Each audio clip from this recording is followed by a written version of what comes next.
Implementing a dry pour concrete slab has never been easier, and we're going to guide you through the process. What you first need to do is to implement a wooden frame where the base will take place.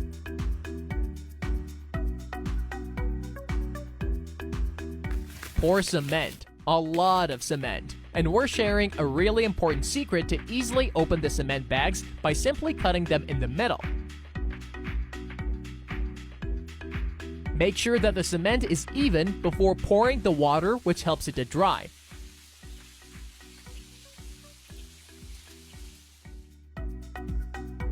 Remove the wooden stacks once the cement is all dried, and woohoo! You've got yourself a new place in the garden.